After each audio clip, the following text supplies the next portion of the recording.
Our people is always the prize because possession and profits drive encompassing concepts like this.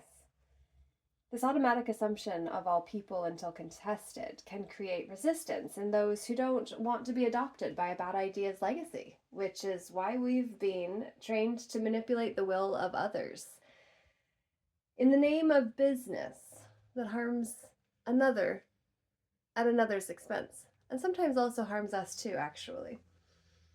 Black magic is the manipulation of another's will for personal gain or reason, while white magic is pure and unconditionally loving because the waters have been cleared. The waters of our inner realms are no longer full of all the density of past karma that we needed to clear in order for us to actually be here present instead of resent the one who sent us into the past to relive it, except for it was us that did. We held ourselves hostage to the past, not someone else. It is time to see that the counterfeit carbon copy version of life is made in the likeness and image of the thing, not the thing itself. It's as if we want to allow ourselves to be captured and contained on the court of the page when we say, okay, take my picture. The picture stuck at, yeah, that is exactly how you're going to be remembered because it was when you were captured. An identity from the perspective of a corporate realm. Identity. But the other one that we really need to consider is the inner one, the emotional one. It's as if we allow ourselves to be captured and contained on the court of the page when in a written system that must have corners. Therefore, there would be four, which is why the news is northeast, west, and south, baby. The chess pieces do not hold the same value off the chessboard that they do while in play during the game, which is precisely what is true for us in the same way. We're in play right now. For you to be witnessing me share what I thought was important in this now moment for me, that is a now moment for you when you watch me share this with you, this is in play. Like, we are already in play. So we need to know whether we're going to be in play or whether we're thinking we need to work for it. When you're in play and you think you have to work instead of play, there can be an internal cognitive dissonance for your soul, because your soul knows that you came here for so much more, but your physical reality is saying that you didn't.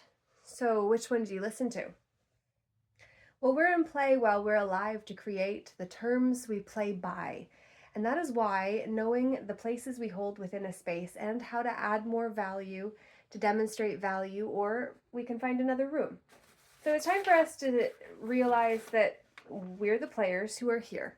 We're the ones, we're it. Everyone you've ever met in your life and everyone you will ever meet in the rest of your life are the players who are alive now, because otherwise how would you meet them? They will be potentials for you to connect with if you are alive.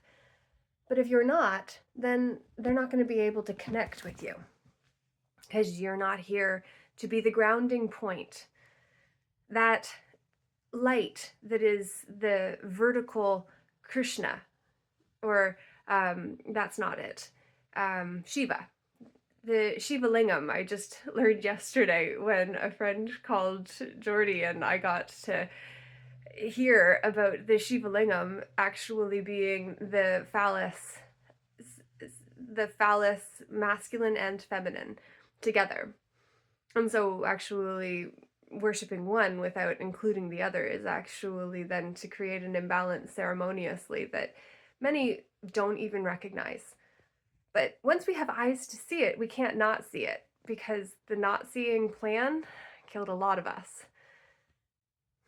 See it? It's there for us. Not see? Phonetically? Why would not seeing the plan be part of what the man brought us into war in order to defend? Which is where forgiveness. This is the angel of forgiveness, my friend Sally made when I lived over in England. Sally Tamborough made that Angel of Forgiveness. And so I love that it has just now been brought into the screen, because ultimately that is how we actually clear the debts in the upper half of the debts system, which is the double entry booking trust system, where we trusted people or didn't trust people. And we had outcomes because of both choices. And now it is time for us to say that we're the players on the field.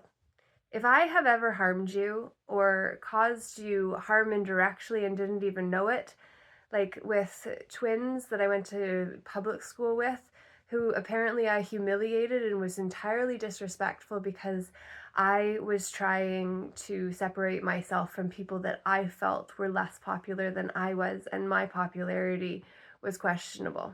I fought for that territory, and so then I put them down in order to get myself a leg up, I thought, but not actually, because then I just became this character in their story that is the total villain.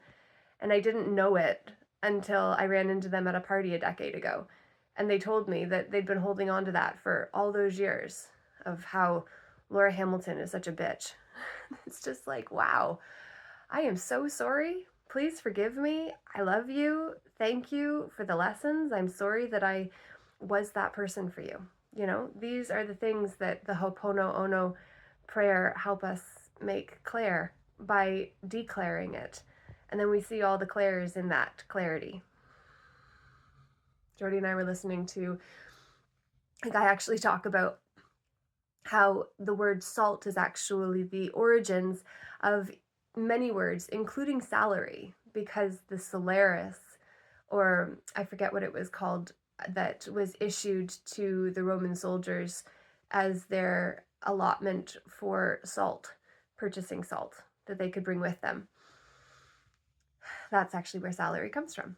Learned that this morning. So anyway, I hope that you found this fascinating, interesting. I did. And captivating, because you were captured for 7.5 minutes already. And with that being said, I want you to be aware of how you're spending your team, your time, energy, effort, attention, and your money, because all of those resources matter in the larger scheme of things. And overgiving is not a sign of virtue, nor is being miserly and stingy. So finding a balance between the two, that's what we came here to do. And in order to actually use our team wisely, we need to really be clear about how we're deploying them. Or there will be a ploy to take more than is given. And that's where the takings and the loosings and bindings come in, of the spiritual version of those debts that I mentioned earlier. If you want to know more about it, leave a comment below, and then I'll talk about the spiritual side of the debt system. Bindings and loosings, baby. There's your clue.